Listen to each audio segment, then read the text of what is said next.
الحمد لله نحمده ونصليه ونسلم على رسوله الكريم أما بعد فقد قال الله تعالى في شأن حبيبه تعظيما وتكريما ومخبرا وآمرا إن الله وملائكته يصلون على النبي يا أيها الذين آمنوا صلوا عليه وسلموا تسليما اللهم صل على سيدنا محمد وعلى آل سيدنا محمد وبارك وسلم عليه اللهم صل على سيدنا محمد وعلى آل سيدنا محمد وبارك وسلم عليه اللهم صل على سيدنا محمد وعلى آل سيدنا محمد وبارك وسلم عليه.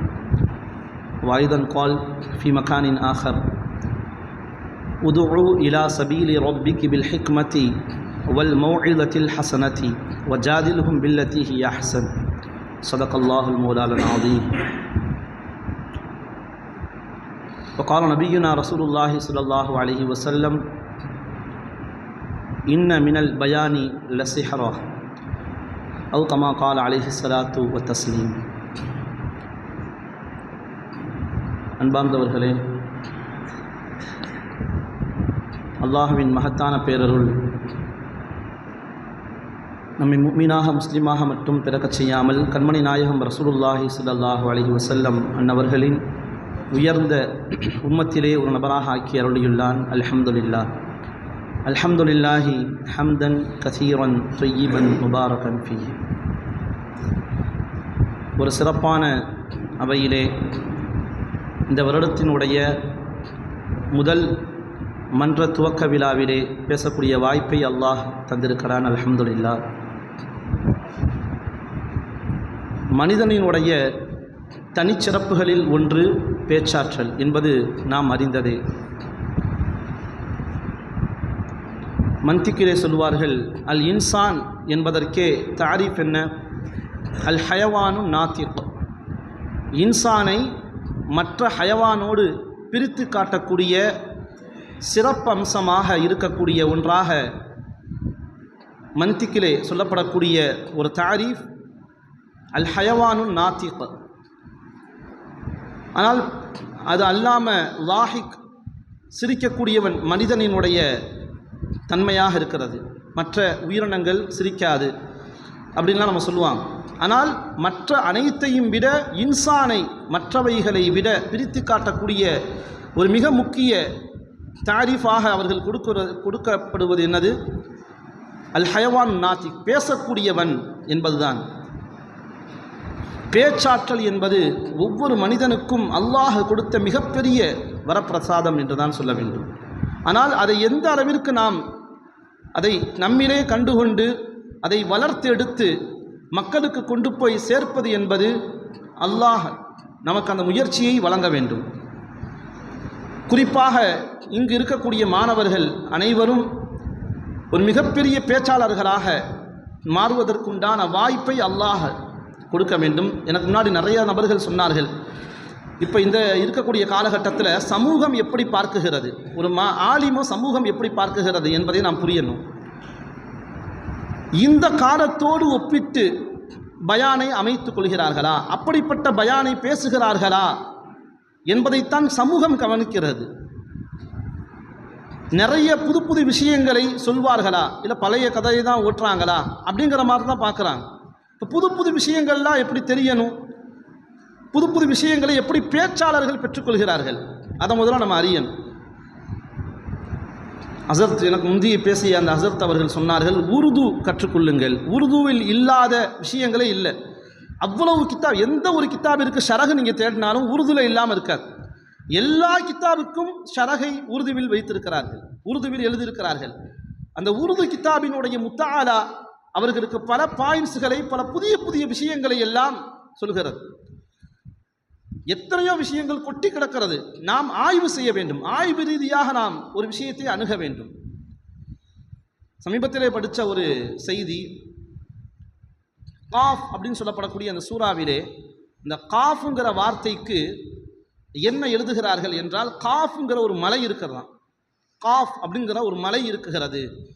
நாம் ஆய்வு செய்ய வேண்டும். குர்ஆன் நம்ம சரியாக முறையில் ஆய்வு செய்யவில்லை. ஆய்வு செய்கிற பொழுது நமக்கு அதிகமான விஷயங்களை நம்மால் பெற்றுக்கொள்ள முடியும். அந்த காஃப்ங்கிற மலை இந்த உலகத்தில் தான் இருக்குகிறது. பெருமானார் ரசூலுல்லாஹி ஸல்லல்லாஹு அலைஹி வஸல்லம் அவர்கள் சொல்வார்கள், இந்த காஃப்ங்கிற மலையை பற்றி அவர்கள் சொல்கிற பொழுது, இந்த உலகத்தை அது சுற்றி இருக்கிறது, மரகத கல்லால் அது ஆனது. இந்த முதல் வானத்தை தாங்கக்கூடியதாக இருக்கிறது.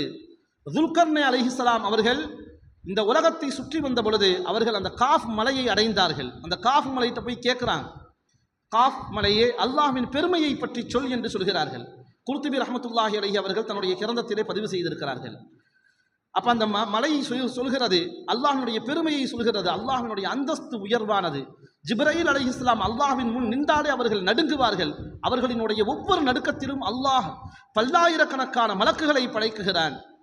யௌம யகூமு ரூஹு வல் மலாயிகத்து ஸஃபா என்ற ஆயத்தை குறிப்பிட்டு அவர்கள் சொல்லுவார்கள், அல்லாஹ் யாருக்கு அனுமதியை தருகிறானோ அவர்கள் வகால சவாபா லா இலாஹ இல்லல்லாஹ் என்ற அந்த உயர்ந்த கலிமாவை அவர்கள் உச்சரிப்பார்கள் என்பதாக சமீபத்திலே படித்த ஒரு செய்தியை நான் சொல்கிறேன். இன்றைய அறிவியல் என்ன சொல்கிறது? ஹாலோ வேல்ட் என்று ஒரு இன்னர் வேல்டு ஒன்று இருக்கிறது. இந்த உலகத்திலே அது இருந்து கொண்டிருக்கிறது. 11 பரிணாமங்களில் ஒரு பரிணாமமாக அந்த ஒரு இன்னர் வேல்டு உள் உலகம் இருக்குகிறது என்பதாக நம்மால் அறிவியலில் மூலமாக காண முடிகிறது. இப்படி பல்வேறு விஷயங்கள் இஸ்லாத்திற்கு ஒப்பிட்டு நாம் பேசலாம். ஒன்று மட்டும் புரிஞ்சுக்கங்க, இந்த உலகத்தில் இருக்கக்கூடிய எல்லா இல்முகளும் இஸ்லாத்திலிருந்து சென்றது தான். 11ஆம் நூற்றாண்டு ஹாரூன் ரஷீத் மன்னர் இருக்கிறார்களே, அந்த காலத்தில் தாருல் ஹிக்மா என்ற ஒரு பெருங்கொண்ட ஒரு நூலகத்தை உண்டாக்கினார்கள். அப்போ கோல்டன் ஏஜ் ஆஃப் ஐரோப்பாவினுடைய கோல்டன் ஏஜ் என்று வரலாறிலே பொறித்திருக்கிறார்கள். அன்றைய நேரத்தில் அவங்க செஞ்ச பெரிய ஒரு சேவை என்ன தெரியுமா? உலகத்தில் இருக்கக்கூடிய எல்லா கல்விகளையும் ஒன்று சேர்த்தார்கள். ஆரியப்பட்டா இந்த இந்தியாவிலிருந்து போனார், அவரை கூப்பிட்டாங்க. ஒவ்வொரு யாரெல்லாம் இப்னு ஹல்தூன் போன்ற பெரும் பெரும் அறிஞர்கள், அவர்களை எல்லாம் அழைத்து அவர்களுக்கென்ற பயண செலவைகளை கொடுத்து கித்தாபுகளை எழுத வைத்தார்கள், கோர்வை செய்தார்கள். எல்லா கல்விகளையும் பாரிசி மொழியிலே கோர்வை செய்யப்பட்டு அந்த தாருல் ஹிக்மா என்ற அந்த நூலகத்திலே அடைக்கப்பட்டது. ஆனால் என்ன நடந்தது? அதற்கு பின்பாக வந்த மங்கோலியர்கள், அவங்களுக்கு அந்த அறிவாற்றல் அல்ல. அந்த மங்கோலியர்களுக்கும் இஸ்லாத்துக்கும் நடுவில் பிரச்சனை நடந்தது. அப்போ அவர்கள் இஸ்லாமிய சாம்ராஜ்யத்தையே சாய்த்தார்கள். கொஞ்சமாவது அறிவு இருந்திருந்தால் அதில் உள்ள கித்தாபுகள் என்ன, அதனுடைய வேல்யூ என்னன்னு தெரிஞ்சிருக்கும். ஆனால் என்ன நடந்தது? கித்தாபுகளை எழுதுகிறார்கள். 1 மாத காலம் இரத்த ஆறுகளாக ஓடியது. அங்கே இருக்கக்கூடிய இஸ்லாமியர்கள்லாம் விட்டுட்டாங்க. மற்றொரு 1 மாதம் கருப்பு நிறங்களால் ஆறு ஓடியது. காரணம், எல்லா கித்தாபையும் தூக்கி போட்டு ஆறுல தூக்கி போட்டான். இதை சொல்ல வரக்கூடிய நோக்கம் என்னவென்றால், இஸ்லாத்திலிருந்து தான் எல்லா கல்வியும் சென்றது. நாம் ஆய்வு ரீதியாக ஒரு விஷயத்தை அணுக வேண்டும். அல்லாஹ் பேச்சாற்றலுக்கென்ற பல வசீகரத்தை வைத்திருக்கிறான். இன்னமினல் பயானில சிஹரா என்று சொல்வார்கள். ஒரு பேச்சின் மூலமாக ஒருவருடைய வாழ்க்கையே மாற்றிவிடலாம். பேச்சில் பல வகைகள் இருக்கிறது. அவர்கள் எனக்கு முன்னாடி சொன்ன சுல்தான் ஹசரத் அவர்கள் முஹையுத்தீன் அப்துல் காதிர் ஜீலானி கத்தஸல்லாஹு சிர்ரஹுல் அசீஸ் அவர்களை பற்றிய ஒரு செய்தியை சொல்வார்கள். அவர்கள் எந்த அளவிற்கு அவர்கள் பேசுவார்கள் என்றால், அவர்கள் பேசினால் அங்கு இருக்கக்கூடிய சபையில் பல ஜனாசாக்கள் எடுக்கப்படுமாம். இங்கு இப்ப பார்க்குற மாதிரி இருக்காது. ஒரு மிகப்பெரிய ஒரு அவையாக இருக்கும். பல ஆயிரக்கணக்கான நபர்கள் அங்கே அமர்ந்திருப்பார்கள். அவர்களுடைய வரலாறுகளை எழுதுகிறார்கள். ஆங்காங்கே ஒரு மிகப்பெரிய ஒரு சட்டியிலே மைகள் வைக்கப்படுமாம். அவர்கள் சொல்லக்கூடிய விஷயங்களை எல்லாம் மைகளை எடுத்து தொட்டு எழுதிக்கிட்டே இருப்பாங்களாம். இப்னுல் ஜவுசி என்று சொல்லப்படக்கூடிய ஒரு மிகப்பெரிய அறிஞர், இப்னுல் கையிம் அல் ஜவுசி அல்ல, இப்னுல் ஜவுசி, அந்த அறிஞர் மகத்தான கிதாபுகளை எழுதியவர். அதிகமான கிதாபுகள் எழுதியிருக்கிறாங்க. எந்த அளவுக்குனா, அவர்கள் எழுதிய அந்த எழுதும் பொழுது பேனாவை சீப்பாங்கல்ல, அந்த சீச்ச அந்த குப்பைகளை மட்டும் சேர்த்து அவர்களுக்காக வேண்டி ஜனாசாவை குளிப்பாட்டுவதற்காக வேண்டி அதை ஒதுக்கி வச்சிருந்தாங்களாம். அவ்வளவு பேனாவினுடைய அந்த குப்பைகள், அதை சீச்ச அந்த தண்ணீர் தான் என்னை குளிப்பாட்டணும் அப்படின்னு சொன்னாங்களாம். அவ்வளவு பெரிய ஒரு அறிஞர். அவர்கள் முஹையுத்தீன் அப்துல் காதிர் ஜீலானி கத்தஸல்லாஹு சிர்ரஹுல் அசீஸ் அவர்களினுடைய காலத்திலே வாழ்ந்து கொண்டிருக்கிறார்கள். ஒரு நபர் அவர்களை அழைக்குகிறார், வாங்க அவங்க எஜமானுடைய அவங்களுடைய அவைக்கு நாம் செல்லுவோம் என்று. ஆனால் அவர்கள் வர மறுக்குகிறார்கள். என்ன சொல்லிட போறாங்க அவங்க? எனக்கு தெரியாத விஷயங்களா இருந்தாலும் நீங்க வாங்க, ஒரு தடவை வந்து உட்கார்ந்துருப்போங்கன்னு சொல்றாங்க. அப்ப இப்னுல் ஜவுசி ரஹ்மத்துல்லாஹி அலைஹி அவர்களை அந்த நபர், அவர்களினுடைய நண்பர் அழைத்து வருகிறார். முஹையுத்தீன் அப்துல் காதிர் ஜீலானி கத்தஸல்லாஹு சிர்ரஹுல் அசீஸ் அவர்களினுடைய அவையிலே வந்து அமர வைக்குகிறார். முஹையுத்தீன் அப்துல் காதிர் ஜீலானி அவர்கள் பேசுகிறார்கள். பேச்சாற்றலினுடைய அந்த தன்மையை பாருங்கள். வலிமார்களுக்கு அல்லாஹ் பேச்சாற்றலை மட்டுமல்ல, அவர்கள் பார்வையினாலேயே ஒரு ஆடினுடைய தக்தீரை மாற்றக்கூடிய ஆற்றலை அல்லாஹ் தந்திருக்கிறான். இத்தகு ஃபிராசத்தல் முஃமின் ஃபஇன்னஹு யன்துரு பிநூரில்லாஹ். நீங்கள் ஃபிராசத்தில் முஃமினினுடைய ஃபிராசத்தை நீங்கள் பயந்து கொள்ளுங்கள், அல்லாஹ்வினுடைய நூரை கொண்டு அவர்கள் பார்க்குகிறார்கள் என்று சொல்வார்களே. அப்ப முஹைதீன் அப்துல் காதிர் ஜிலானி அவர்கள் பேச ஆரம்பிக்கிறார்கள். அவர்கள் ஆரம்பித்து பேச்சு போகிறது. ஒரு 10 விளக்கம் சொல்கிறார்கள். லா இலாஹ இல்லல்லாஹ்விற்கு 10 விளக்கம் சொல்கிறார்கள். 10 விளக்கமும் ஒரு விளக்கமா சொல்றாங்க. இது நமக்கு தெரிஞ்சது தான், இதுக்கு நமக்கு தெரிஞ்சது தான். 15 விளக்கத்துக்கு மேல போகுது, அவங்களுக்கு தெரியல. 40 விளக்கங்களை லா இலாஹ இல்லல்லாஹ் என்பதற்கு அவர்கள் சொல்கிறார்கள், விளக்கம் சொல்கிறார்கள். 40வது விளக்கம் சொல்லி முடிச்ச உடனே தன்னுடைய ஆடைகளை அவர்கள் கிழித்து கொண்டார்கள் என்று வரலாறுகளில் எழுதப்படுகிறது. இதை எழுதியது நவவி ரஹ்மத்துல்லாஹி அலைஹி அர்பஈன் என்ற அந்த கிதாபிலே, ஷரஹு அர்பஈன், அதாவது அர்பஈன் கிதாப் நவவி ரஹ்மத்துல்லாஹி எழுதினாங்க. அதனுடைய ஷரஹிலே இந்த செய்தியை பதிவு செய்திருக்கிறார்கள். அப்ப பேச்சாற்றலினுடைய தாக்கம் எந்த அளவிற்கு செல்கிறது என்பதை நாம் புரிய வேண்டும். ஒருவருடைய மனதையே எவ்வளவு பெரிய அறிஞராக இருந்தாலும் சரி, அவரை மாற்றக்கூடிய ஆற்றல் பேச்சாற்றலுக்கு இருக்கிறது என்பதை நாம் புரிய வேண்டும் நண்பர்களே. அன்றைய காலத்தில், இந்த காலத்தில் எதுக்கு விவாதம் நடக்குகிறது? அன்றைய காலத்தில் விவாதம் எதற்கு நடக்கும் தெரியுமா? உசூலியத்தான விஷயங்களுக்கு தான் விவாதம் நடக்கும். இங்கு ஃபுரூஇயத், இப்பொழுது நடக்கக்கூடிய விவாதம் ஃபுரூஇயத்தான விஷயம். தொழுகையில் கையாட்டலாம் மாட்டக்கூடாதா, தொப்பி போடலாம் போடக்கூடாது, ஜியாரத் செய்யலாம் செய்யக்கூடாது, இப்படிப்பட்ட விஷயங்களில் விவாதங்கள் நடந்து கொண்டிருக்கிறது. அன்றைய காலத்திலே நாத்திகர்கள், பிலாசபியன்கள் நம்முடைய இஸ்லாமியர்களிடத்திலே வந்து விவாதத்திற்கு வருவார்கள். எந்த விஷயத்தில்? அல்லாஹ்விற்கு உருவம் இருக்கிறதா இல்லையா, அல்லாஹ்வுடைய ராத் சிஃபாத்துடைய விஷயத்தில் வருவார்கள். அல்லாஹ்வுடைய சிஃபாத்துக்கும் ராத்துக்கும் என்ன வித்தியாசம், இப்படிப்பட்ட விஷயங்களில் விவாதத்தை தொடுப்பார்கள். அந்த விவாதத்தில் தேர்ச்சி பெற்றவர்கள் இமாம் ஃபஹ்ருத்தீன் ராஸி ரஹ்மத்துல்லாஹி அலைஹி அவர்கள். அவர்களுடைய பேச்சாற்றல் எந்த அளவிற்கு இருக்கும் என்றால், அவர்கள் சொல்லப்படுகிறது, அவர்கள் பேசினார்கள் என்றால் அவன் லா இலாஹ இல்லல்லாஹ் என்று சொல்லாமல் போக மாட்டானா.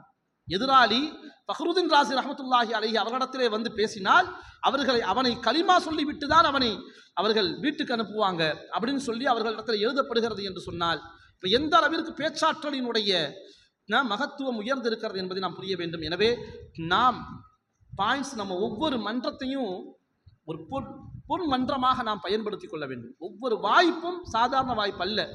அறையில் ஆடினால்தான் அம்பலத்தில் ஆட முடியும் என்று சொல்வார்கள். இந்த நடனம் ஆடுறாங்க பார்த்தீங்களா, ஒரு ஸ்டேஜ் போட்டு, அவங்க அறையில் ஆடி பழகுவாங்க. அறையில் சரியான முறையில் ஆடினா தான் அம்பலத்தில் ஆட முடியும். இங்கே நீங்கள் எந்த அளவிற்கு உங்களுடைய பேச்சாற்றலை நீங்கள் தெரியப்படுத்துகிறீர்களோ, பேச்சாற்றலுக்கு மிக மிக முக்கியமான ஒரு விஷயம் என்ன தெரியுமா? முத்தாலா டயத்தில் நீங்கள் பாடம் நடத்தணும். முத்தாலா டயத்தில் யார் சரியான முறையில் விளங்க வைக்கிறாரோ, தஃஹீம் இருக்கிறதோ, அவருக்கு அல்லாஹ் சுப்ஹானஹு வ தஆலா பேச்சாற்றலை மென்மேலும் உயரச் செய்வார். ஆனால் இன்று நம்ம முத்தாலா டயத்தில் என்ன செய்கிறோம்? உட்கார்ந்து இருக்கிறோம். சாதாரணமாக நீ வாசிப்பா, கிதாபை கொடுத்தா நீ வாசி, நான் வாசிக்கலை, நீ வாசி, எனக்கு தெரியலை என்பதாக நாம் அதை மறுத்து விடுகிறோம். மகரிபு டயத்தில் உட்காரம்னா முத்தாலா சரியான முறையில் செய்ய வேண்டும். அதை மற்ற மாணவர்களுக்கு வாசித்து காட்டணும். ஒரு 5 பாடம் நடக்குதா, ஒரு கித்தாபையும் ஒரு ஆள் வாசிக்க சொல்லுவார்கள். வாசிக்க வேண்டும். நாம் தெரியலையா, அதை யாசிக்க வேண்டும். மற்றவர்களிடத்தில் போய் கேட்கணும், யாசிக்க வேண்டும். அதை பிறகு யாசித்து அதை நாம் சுவாசிக்க வேண்டும் என்று சொல்வார்கள். எனவே நாம் வாசித்து பழகணும். அதை நாம் மற்றவர்களிடத்திலே தஃஹீம் செய்யணும், அதை விளங்க வைக்கணும். அப்படி நம்ம விளங்க வச்சோம்னு சொல்லியாச்சுன்னா பேச்சாற்றல்கள் உண்டாகும் என்பதாக சொல்வார்கள். எனவே நாம் நம்முடைய பேச்சாற்றல்களை அல்லாஹ் மென்மேலும் வளர்த்து கொள்ளக்கூடிய பாக்கியத்தை நம் அனைவருக்கும் தருவானாக. அல்லாஹ் சுப்ஹானஹு தஆலா ஒரு சிறந்த பேச்சாளராக இந்த மதரசாவில் வெளியாகக்கூடிய ஒவ்வொரு ஆலிமையும் ஆக்கிடுவானாக. பாக்கு தஅவானா அல்ஹம்துலில்லாஹி ரப்பில் ஆலமீன். அஸ்ஸலாமு அலைக்கும் வரஹ்மத்துல்லாஹி வபரகாத்துஹு.